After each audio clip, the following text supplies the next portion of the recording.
अक्सर ये प्रश्न कई रूपों में सामने आता है। इतना समय हो गया नाम जपते, लाभ नहीं हुआ। नाम जप से कुछ नहीं होता। नाम जप से कुछ मिलता नहीं। नाम जप व्यर्थ की बात है। नाना प्रकार की शंकाओं से मन भरा पड़ा है। किंतु नाम जप इतना अमोघ फल प्रदान करने वाला है, पर हमें फल क्यों नहीं मिलता? क्योंकि हम अपनी नाम साधना में ऐसी 10 गलतियां, 10 भूल या 10 में से कुछ एक आधी ऐसी बात कर बैठते हैं जिससे हमारा नाम जपना व्यर्थ तो नहीं, किंतु फल कुछ देरी से हमें प्रकट होता है।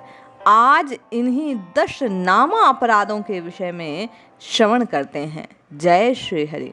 पूज्य गुरुदेव के चरणों में बारंबार प्रणाम। बहन का प्रश्न था कि 10 वर्ष से नाम जपते हुए भी नाम जप से कोई लाभ नहीं हुआ, किंतु ऐसा है नहीं। संत महात्मा स्वामी आदि कहते हैं कि राम राम सब कोई कहे, दशरित कहे न कोई।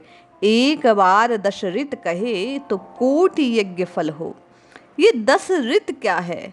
कौन सी ऐसी चीजें हैं 10 जिनसे रहित होकर, रिक्त होकर, जिनसे अपना संबंध विच्छेद करने के पश्चात जपा गया नाम रघुनाथ जी को पुकार कोटि अर्थात करोड़ों यज्ञ के समान फल प्रदान करती हैं। आज अपने नाना प्रकार के कार्यों का संपादन करते हुए भी रात दिन प्रभु का चिंतन, स्मरण, श्री विग्रह के स्वरूप का ध्यान करते हुए जब हम नाम जपते हैं तो हमसे बिना जाने कुछ गलतियां हो जाती हैं। ये कौन कौन सी भूलें हैं? प्रथम, संत निंदा। पापी पुरुषों के सामने नाम के वैभव की कथा कहना, शिव और विष्णु में भेद बुद्धि को रखना, वेद वचनों में अश्रद्धा का रखना, शास्त्र वचनों में अश्रद्धा।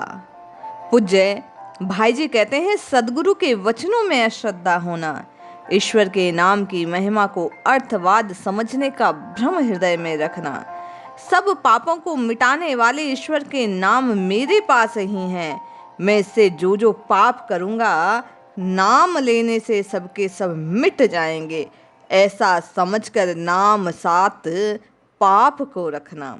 ईश्वर के नाम में सबसे अधिक पुण्य है, इसलिए संध्या वंदन, गायत्री जप, वेद पूजा, दान, यज्ञ, तप आदि अन्य कृत्य करने की आवश्यकता न मानकर नित्य और नैमित्तिक वेद शास्त्रोक्त शुभ कर्मों को त्याग देना।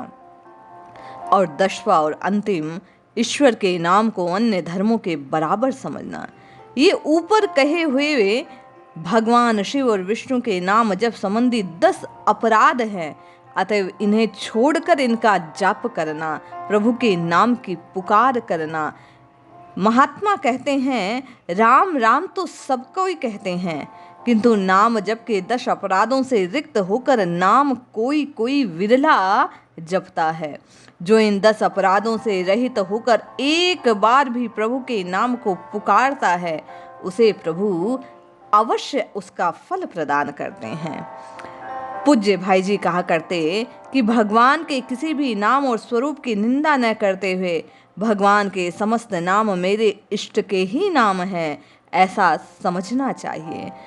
10 अपराधों से बचते हुए शुद्ध और स्थिर चित्त से उत्साह और प्रेम के साथ प्रतिदिन यथाशक्ति नित्य नैमित्तिक शुभ कर्मों को करते हुए प्रातः चाहे संध्याओं में यथा संभव मध्याह्न और मध्य रात्रि के समय एकांत में बैठकर नित्य प्रति कम से कम एक लक्ष्य ईश्वर के नाम का शांति पूर्वक दीर्घ श्वास के साथ जप करना चाहिए। पूज्य भाई जी साधकों को कहते हैं कि भगवान नाम की अभोग शक्ति है, इसके द्वारा शीघ्र मनुष्य कल्याण को प्राप्त कर सकता है। नाम परायणता में, नाम में विश्वास, नाम में आदर बुद्धि, नाम में प्रेम, निष्काम भाव, नामार्थ चिंतन, निरंतरता और गोपनीयता, ये 7 भाव मुख्य हैं इन भावों से युक्त होकर नामाश्रय करने वाले पुरुषों को नाम के चमत्कारपूर्ण प्रभाव शीघ्र दृष्टिगत होते हैं। इसलिए जपिए जपिए जपिए नित्य निरंतर रघुनाथ जी के नाम को जपिए, इसी से कल्याण होगा। जय श्री हरि।